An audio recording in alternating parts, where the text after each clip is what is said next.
All right, y'all, welcome to the show. So I am all over the place today. In a little bit, we're going to get to predictions for the New Hampshire primary on both the Republican side and the Democratic side. The polling coming out of there is not as good as the polling coming out of Iowa. So it's a little harder to get a good prediction, but nonetheless, I will try to do that. We'll also talk about the heated debate on the Young Turks over Israel. It was so heated that there was nearly a fistfight on the set. I'm not exaggerating even in the slightest. You'll see the video. You'll know exactly what I'm talking about.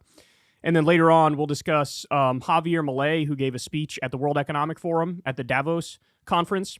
And it is literally just a 14-year-old libertarian speech where he thoroughly embarrasses himself and gives a wet, sloppy blowjob to all of the billionaires in the audience there, which is kind of hilarious because on the right, they're portraying it like he stood up to the elites, when in reality, he was literally just smooching the elites in front of the world. So we'll talk about all that. But most importantly, and first of all, we're going to dive into updates in Israel and Gaza. You will not be surprised to hear it is ugly and getting uglier by the second. So everybody do me a big favor. Please subscribe to the channel. It helps out massively in the algorithm. It costs you absolutely nothing. And without any further ado, let's go ahead and dive into it here. So let's start with this. This came out 2 or 3 days ago. Israeli opposition files no confidence motion to oust Netanyahu's government. So this is the first time since the beginning of the war there's some real movement among the opposition to get rid of Netanyahu. Now, we'll talk about this in a little bit, but Netanyahu's been making some comments about the war, which should scare everybody, because he's basically admitting, like, I kind of want this thing to go on forever, because as long as it goes on forever, then I'll still be in charge.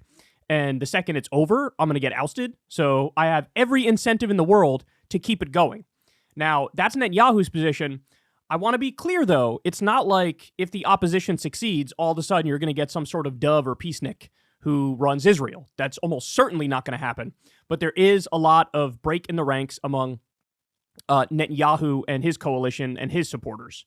So we also have this here. Relatives of Gaza hostages storm Knesset panel. One woman held up pictures of 3 family members who were among the 253 people seized in the cross-border Hamas rampage of October 7th that triggered the worst fighting in decades. So again, this is the family members of the hostages realizing that Netanyahu really doesn't prioritize, first and foremost, getting back the hostages safely. The remaining hostages, it's almost like he's written them off. And, you know, his primary goal is the destruction of Gaza, and the hostages are on the back burner. The families know that, and so they're trying to express their disapproval in as direct a way humanly possible, so they storm the Knesset to let that point be known. Now, again, it's not like Netanyahu's the only one who isn't prioritizing the hostages being released. I would argue a lot of the other top government officials are exactly the same, whether it be Smotrich or Ben Gvir or any of the other ghouls and goblins who have a tremendous amount of power within Israel. They really don't care, first and foremost, about getting the hostages back. Now, maybe it's a little different among, the opposition to Likud, maybe. But again, I don't know that for sure. But either way, the hostages' families are the ones who are most pissed off with how this is unfolding. Okay, so then we get to this. This was a big deal over the past couple of days. So there was an offer on the table from Hamas to release all hostages. Now, here are the terms. An immediate end to the Gaza war, so we'll release all the hostages, but you have to immediately end the war. Withdrawal of all Israeli troops from Gaza. International guarantees that Hamas retains control of Gaza. In other words, this idea of trying to take us out of power completely or destroy us, you have to drop that.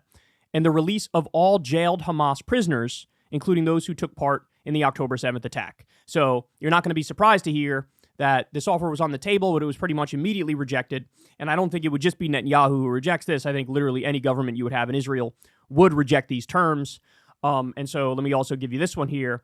3-phase peace proposal, a tri-national Qatari, American, Egyptian peace proposal mirrors Israel's recent plan with 2 exceptions. Phase 1, civilians and women to be released, Israel to free detainees and pull back forces from the Strip. Phase 2, Hamas to hand over soldiers and remains, Israel to release more detainees. Phase 3, release of remaining hostages by Hamas. Key divergence from Israel's plan, complete IDF withdrawal. So again, this is part of a deal that effectively fell apart. And what's very obvious to people now is that, again, it's Netanyahu is not prioritizing the return of the remaining hostages. He's just not. He's made that very, very clear. All right, so we also have this. So today's Haaretz headline story by the military correspondent, Amos Harrell, screams that we have long been suspecting. Netanyahu is avoiding a new hostage deal because it may end the war. And the end of the war signals an end of Netanyahu's career. So pro-democracy activist Itza Kelrov writes, Netanyahu's political interest at this point in time is not to return all the abductees. His government depends on extremist elements who are sabotaging a further big hostage deal and threaten to overthrow his government. It's time for this insight to seep in. So again, even among Israeli civil society, they're recognizing they really don't care about the hostages. Now, that's been pretty obvious to outsiders for quite a while, just objectively looking at the military actions that they've taken and the outright destruction and slaughter of Gaza. But internally now, there's this understanding, oh, he has every incentive in the world to not stop the fighting because his own political ass is on the line the second the fighting stops. So why would you want that last hostage deal? He wouldn't want it. Okay, so let's continue here. According to U.S. intelligence, Israel is failing to destroy Hamas. By the way, you didn't need U.S. intelligence to tell you this, to know that this was the case. That was very obvious from all the evidence in plain sight. U.S. intelligence agencies estimate Israel has killed 20 to 30% of Hamas's fighters, falling short of their target to destroy them completely. They estimate Hamas has months of ammunition left, causing Biden to pressure Netanyahu to change his approach. Senior Israeli military officials believe the goal of Hamas is to survive, not win. Okay, so let me go a step further, because I think even the 20 to 30% number is totally bogus. There's about 30,000 Hamas militants in the Gaza Strip.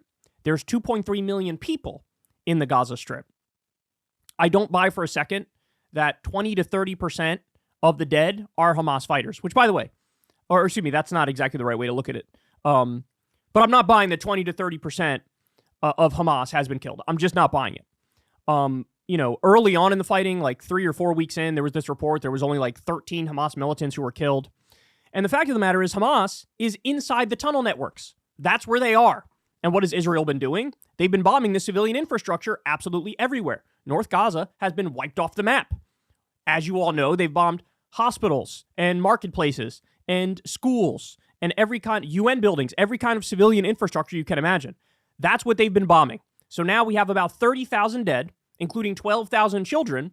And I just simply don't buy that 20 to 30% of Hamas fighters are dead. I think that's a massive overestimate. Because remember, guys, about maybe 3 weeks ago or so, Israel released their own numbers and they said, 61% of the people we killed were civilians. Which, by the way, it's like, well, that's a horrible number, even if that was true. But that wasn't true. What they did is they included all military-age males as combatants in their numbers, which is totally bogus and untrue. It's completely untrue. So when you look at Euromedmonitor, or the Human Rights Group, for example, they have it at about 92% of the people Israel killed are civilians. 92%. My guess is eventually, when all's said and done and the UN does their tally, it'll probably be around 80, 85% of the people killed were civilians. So I just don't buy it. I think even the U.S. intelligence is massively overestimating it. But even if you take these numbers at face value, the conclusion is correct, which is, I don't know what you think you're doing here. You're not going to be able to, quote unquote, defeat Hamas or take Hamas out of power. That's not possible. In the same way that when George W. Bush waged a war on terror, you knew going into it, you're not going to defeat terror? It's just going to be over? You're going to make it so there's zero Palestinian hardliners left? You're creating more Palestinian hardliners by the minute. All right, so now, let me show you this. Be prepared to get super pissed off. Here we have a Pentagon spokesperson, Sabrina Singh. She's going to be asked about the U.S. now war with Yemen's Houthis. War with Yemen's Houthis. Illegal, unconstitutional war with Yemen's Houthis. Listen to this back and forth and look at how weaselly the U.S. government is being on this topic. Hey, Sabrina, is it now fair to say that the U.S. is at war in Yemen? And secondly, there are some reports about a U.S. MQ-9 being shot down over Iraq by Iranian-backed militias. Is that something you're tracking? Thanks, Idris.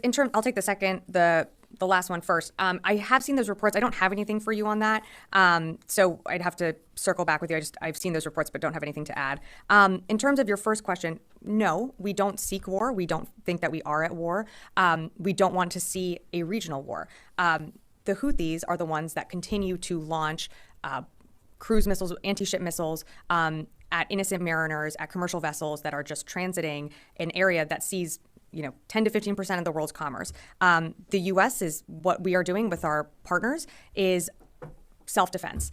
We certainly don't want to see this widen out to a regional war, and we don't want to see this continue, which is why you have seen the action that we've taken. And as the Secretary has stated before, we will continue to take that action if we need to. Just to follow up on Idris's question, you said that we are not at war with the Houthis, but if this tit for tat bombing, we bombed them 5 times now. So if this isn't war, can you just explain that a little bit more to us? If this isn't war, what is war? Sure, Laura.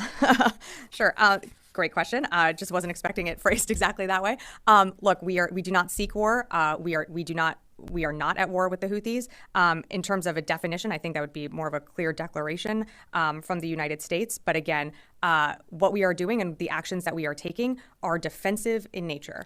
I would turn back to the fact that there have been over 30 attacks by Houthis on 50 different nations that are transiting the Red Sea at this time. I can only repeat so many times that we do not seek war with the Houthis, but we will take self-defense actions if we need to protect our troops, to protect commercial shipping, and to ensure that freedom of navigation is still allowed through international waterways.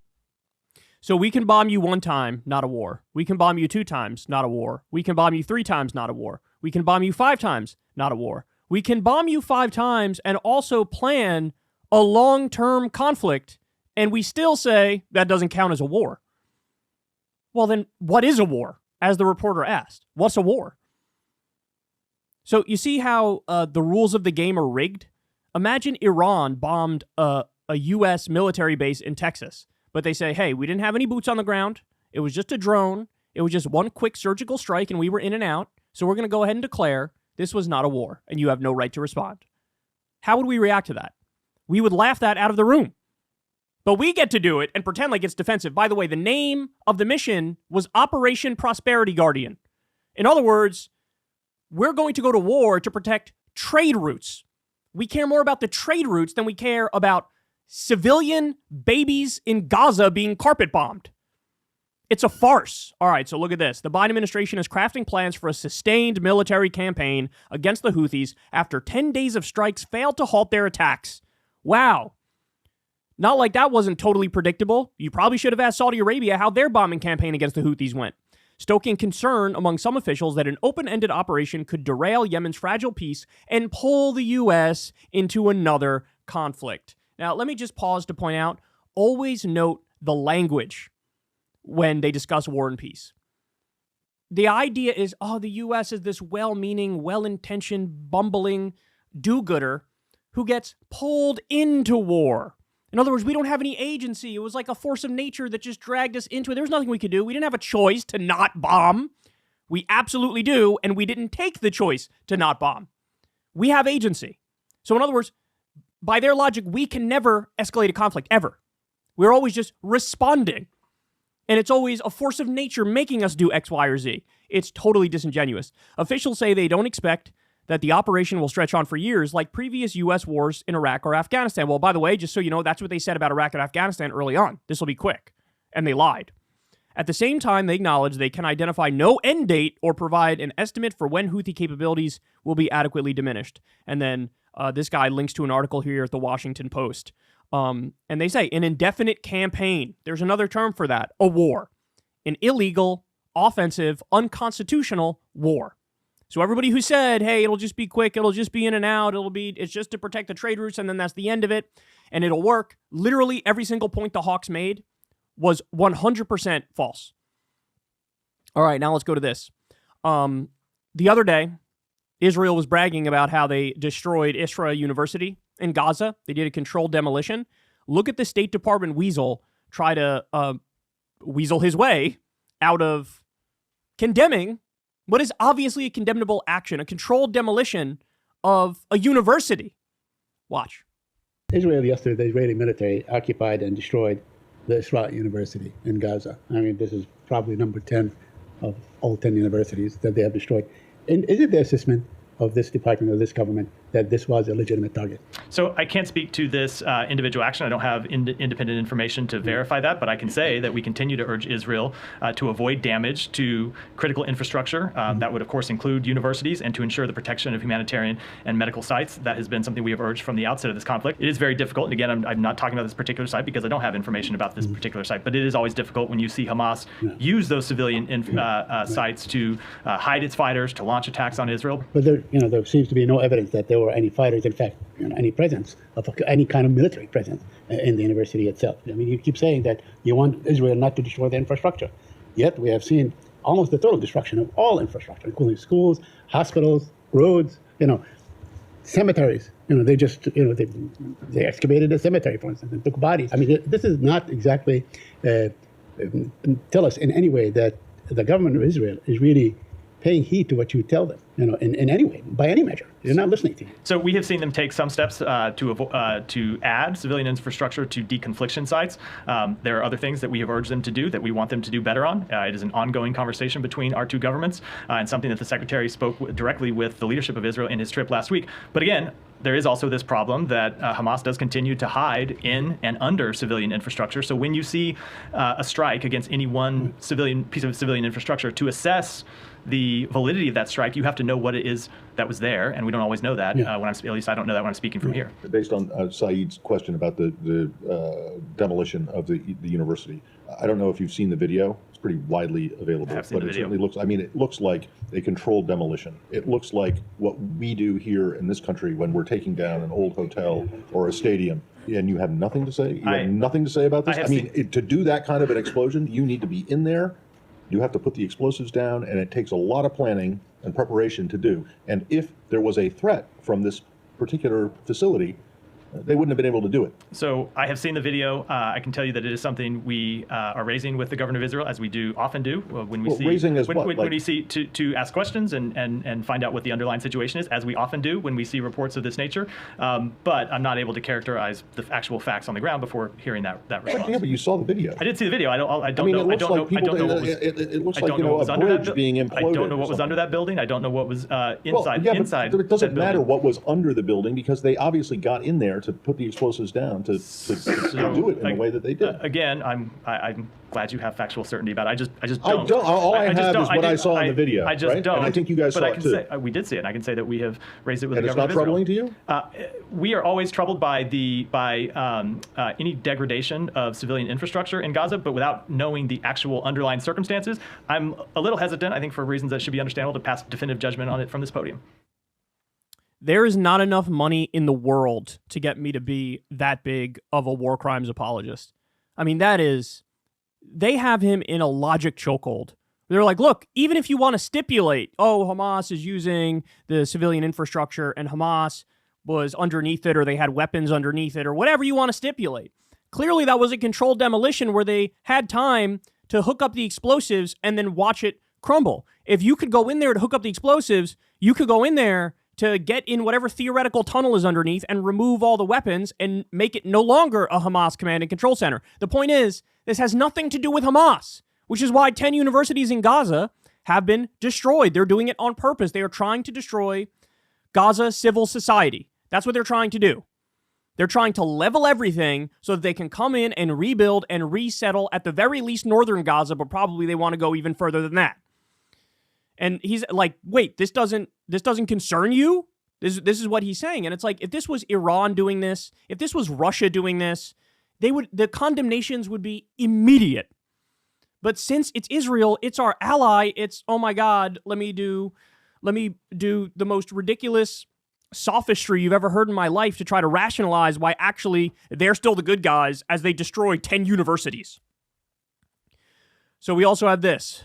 Netanyahu came out the other day, and he said very clearly, in the future, the state of Israel has to control the entire area from the river to the sea. Now, hold on just 1 second. I was told that from the river to the sea is genocidal all the time. That's what I was told.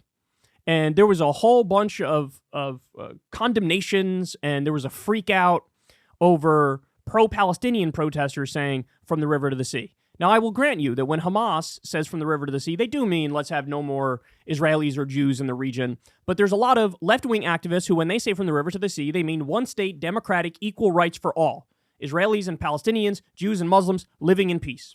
So in other words, some people say it and they mean it in a good way, and other people say it and they mean it in a bad way. But there's nothing but condemnation across the board when somebody who's pro-Palestinian says from the river to the sea.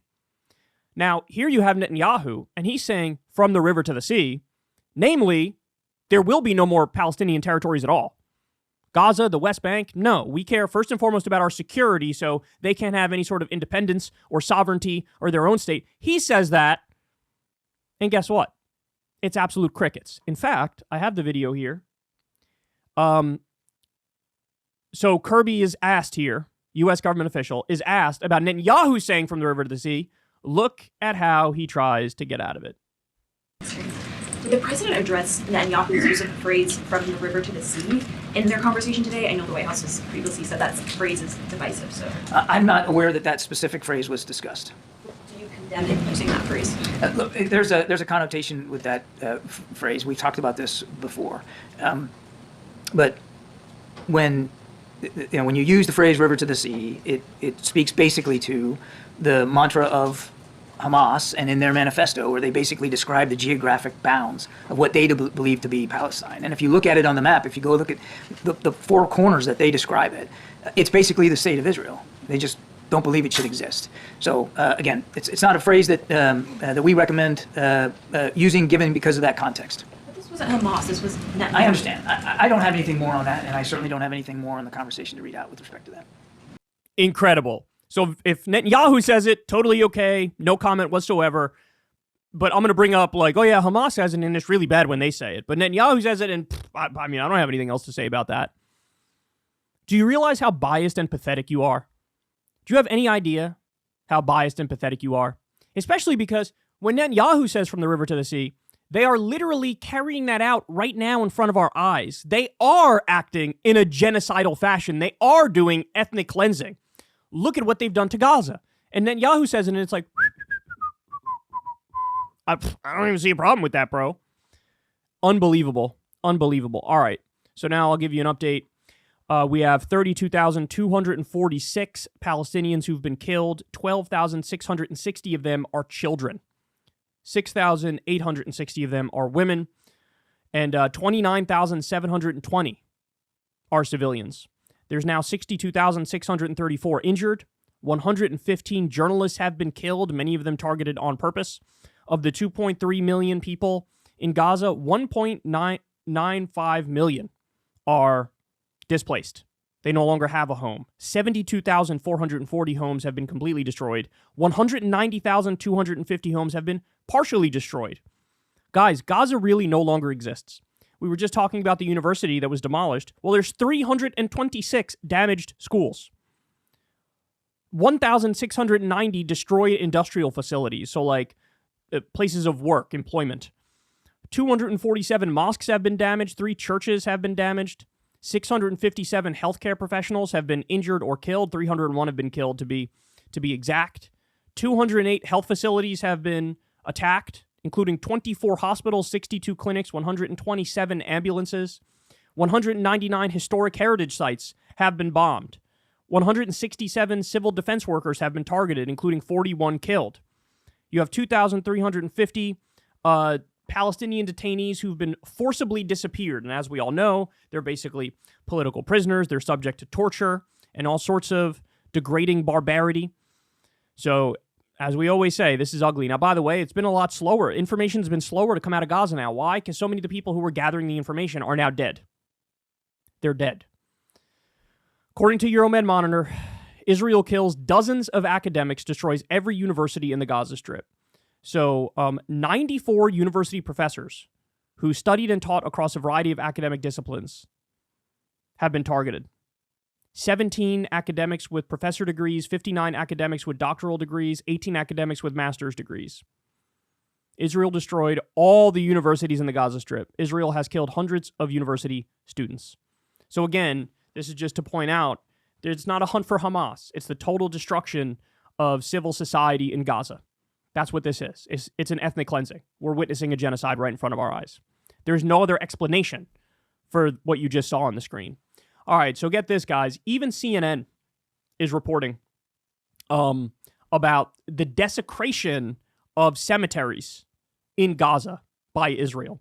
So in Mediaite, they say, took bodies out of graves. CNN's Jeremy Diamond reports IDF admitted to digging up Gaza cemeteries. CNN's Jeremy Diamond shared disturbing video Thursday of grave sites in Gaza that had been bulldozed or dug up by the IDF. Today, the Israeli military acknowledged that they rolled into a cemetery, took bodies out of graves as part of what they say is a search for Israeli hostages' remains. But as the Israeli military put out that statement, we were completing our investigation into the Israeli military's desecration of cemeteries, and what we found is 16 cemeteries across Gaza damaged and destroyed. I think that speaks for itself. All right, so the other day, remember I told you guys about the corrupt scheme that was going on at the Rafah border where the IDF would stop all the humanitarian aid trucks and basically find any excuse whatsoever to turn them around so the humanitarian aid can't get into Gaza? Well, now we know. UN says Israel denied access for nearly 70% of aid shipments to North Gaza. So in other words, the way this worked is an aid truck would pull up. The truckers would be forced to take all of the goods on the truck, take them off. The IDF would go through them, and then you have to put the goods back on the truck. And if they found even one thing in the entire shipment that they say, theoretically, this is unacceptable because, you know, it could be used to make some sort of weapon or whatever, you have to turn around and you have to go away. So, for example, a lot of tents were in these aid trucks because people have nowhere to live now because their homes have been bombed and destroyed. And they would say, no tents allowed, because the pipes used for the tents could be used theoretically to make some sort of a weapon. So now nothing in this truck can get through. None of the medicine, none of the food, etc. None of it can get through. And so understand something, guys. Again, this isn't like death by red tape and bureaucracy where the process is too cumbersome and slow. No, they are not allowing in the humanitarian aid on purpose because they want people to starve. They want people to go thirsty. They want people to die. That's what they want. 70% of aid shipments blocked. Astonishing. U.S. personnel injured in missile attack on AlAsad Airbase in Iraq. So this is the first time, to my knowledge, even though there's been over 130 attacks on U.S. bases, this is the first time people have, at the very least, been injured. A number of U.S. military personnel have been injured in a missile attack on an airbase in western Iraq. The U.S. military Central Command said an Iran-backed militia targeted the AlAsad airbase, which hosts American troops, with ballistic missiles and rockets on Saturday evening. An unspecified number of U.S. personnel were undergoing evaluation for traumatic brain injuries. At least one Iraqi service member was wounded in the attack. The strike against the base was claimed by a group calling itself the Islamic Resistance in Iraq. According to the U.S.-based Washington Institute for Near East Policy, the group emerged in late 2023 and is comprised of several Iran-affiliated armed groups operating in Iraq. So in other words, these are Shia militias operating in Iraq that are now attacking the U.S., and, you know, it's likely the case that the reason that they're doing that is because we are backing Israel as they slaughter Palestinians in Gaza. And so this is an attempt to sort of go after us because we're part of what they view as the axis of evil, or the axis of those destroying Gaza, right? So, and we've had so many of these attacks have happened now since Israel has destroyed the Gaza Strip. So we are now sitting ducks. We are targets there because of what Israel is doing. All right, so then we also have this. Iraq's leader wants U.S. troops out, but there's no timeline in place. Iraq's prime minister has given multiple interviews in recent days, declaring that his country is no longer interested in hosting 2,500 troops deployed there in support of the mission to defeat ISIS. But that public rhetoric has not translated to any formal requests, either to the Pentagon or White House, according to U.S. officials. Prime Minister Mohammed Shia al-Sudani described the U.S.'s presence as destabilizing, you don't say, in an interview with Reuters published January 10th, and no longer justified in a Wall Street Journal interview published Wednesday. There is a need to reorganize this relationship so that it's not a target or justification for any party, internal or foreign, to tamper with stability in Iraq and the region, Sudani told Reuters. In other words, look, with the U.S. still being here, you're going to keep getting bombed because of how you're helping Israel do the slaughter of Gaza. So we don't want you here because it's actually leading to not stability, which was the whole idea of you staying there in the first place. It's leading to more instability. So we want you gone. Wow. All right, so now I have to bring this up because there's been so many examples of this. Netanyahu came out the other day and said, no, of course I'm not in favor of a Palestinian state. No way. And then Biden was like, well, that's not true. He is in favor of a Palestinian state. It's like, what? He just told you. And Bibi reiterated, no, I didn't stutter. I am not in favor of a Palestinian state. And Biden's like, well, you know, if it's the right one, then maybe he actually would be in favor of it. So, yeah, so shh. So basically, Biden is trying to do this kabuki theater about how, oh, the Israelis really do care about human rights and a positive outcome. And Netanyahu's like, no, we don't. And so Biden's put in this position now where he has to just lie about what Netanyahu even says his position is. So Biden insisted Netanyahu did not say he opposes a two-state solution. Quote, no, he didn't say that. Yes, he did. In fact, he said it multiple times. And you know who else said it? Literally every top Israeli government official. Ben-Gvir came out and said, never a Palestinian state. Smotrich responds to Biden claiming Netanyahu doesn't oppose a two-state solution, saying there is a broad consensus in Israel against a Palestinian state, and pushing for an independent Palestine is a push for the next massacre and is a risk to the existence of Israel. They are saying in no uncertain terms, never, never, never to a Palestinian state. Never, never, never. And instead of Biden acknowledging that and then saying, okay, well, I guess my calculation has changed. No more money for Israel, no more weapons for Israel, no more Mr. Nice Guy at the UN.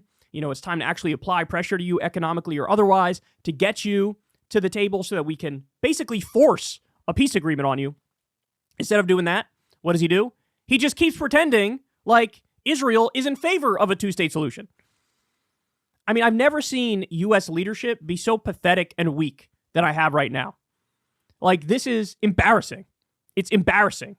When you can't even take the plain-faced words of what Netanyahu is saying, digest them and react accordingly. And guess what? He's just going to keep funding them and arming them, even though they're not in favor of a two-state solution. And I say he knows that. Maybe he's too dumb and he actually thinks like, no, if it fits the right kind of two states. By the way, and I should explain that a little bit too. In other words, what Biden is saying is, hey, if it's like a two-state solution, but Palestine can't have an army, maybe he'd accept that. If it's a two-state solution, but Palestine can't control their airspace, maybe he'd accept that. If it's a two-state solution, but really it's just like little fragmented Bantustans, maybe he'd accept that. And it's like, okay, but the Palestinians shouldn't accept that. In any sort of two-state deal, it needs to actually be independent and sovereign. Palestine would also have a right to defend itself if need be. Clearly they need that right because look at what's happening now to all their civilians as Israel bombs them into the Stone Age. So, this is Biden saying, hey, I'm not even really for a two-state solution. I'm for like a Bantustan solution. And I think maybe I can convince Netanyahu of a Bantustan solution. We'll call it a Palestinian state, but it won't really be a full state. And Netanyahu and Smotrich and Ben-Gvir and all the other ghouls and goblins are like, no, I'm not in favor of anything. Not even the veneer of a Palestinian state. Jordan, a U.S. ally, says Israel has targeted one of its field hospitals in Gaza for the fourth time. Quote, the attack involved heavy firepower, including direct fire from tanks and vehicles, despite the hospital's known location and the commitment of the staff to remain inside the bunker. So Jordan's getting pissed because they're like, what the fuck, man? Yeah, it's almost like Israel is indiscriminately bombing absolutely everything inside Gaza, and they don't give a shit if it's civilian area.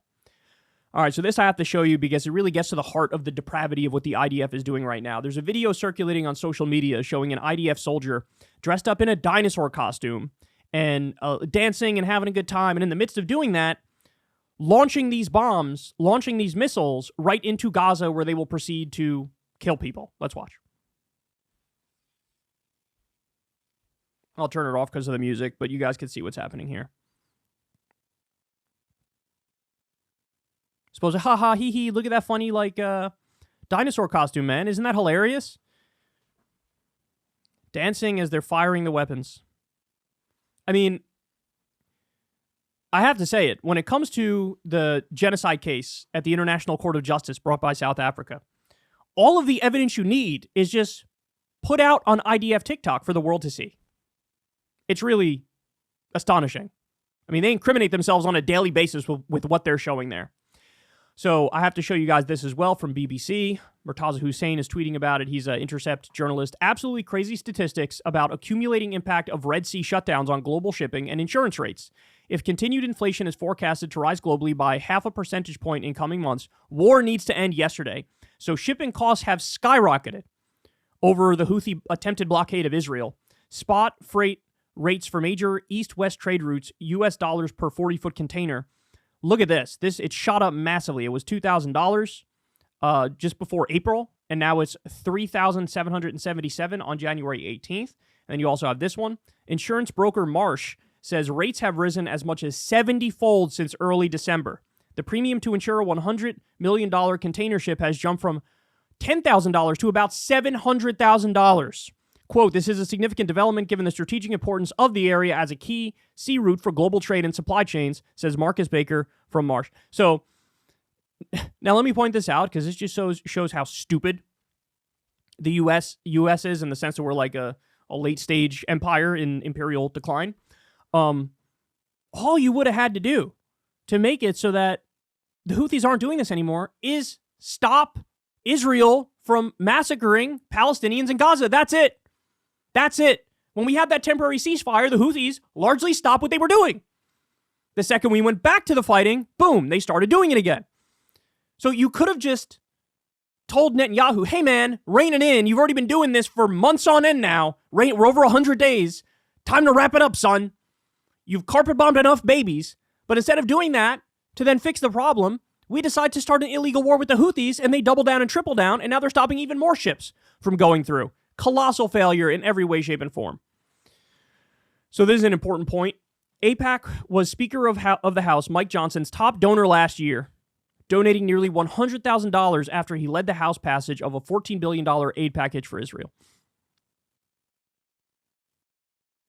So AIPAC is very well known for propping up politicians in both parties, giving them a tremendous amount of money, and making it so that these politicians are beholden to the Israel lobby, and there's never any accountability for Israel. And Mike Johnson is one of these people who had a bunch of money thrown at him, and then, boom, here's a $14 billion aid package in the midst of your genocide.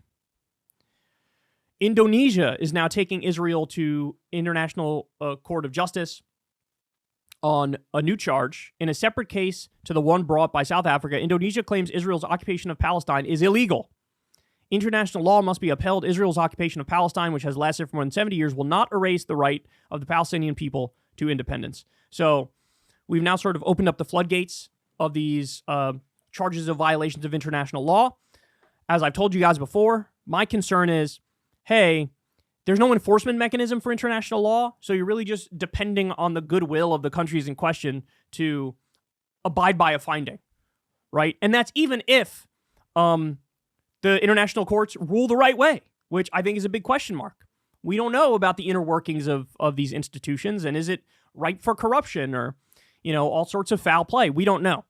But people are attempting, countries are attempting to hold Israel accountable.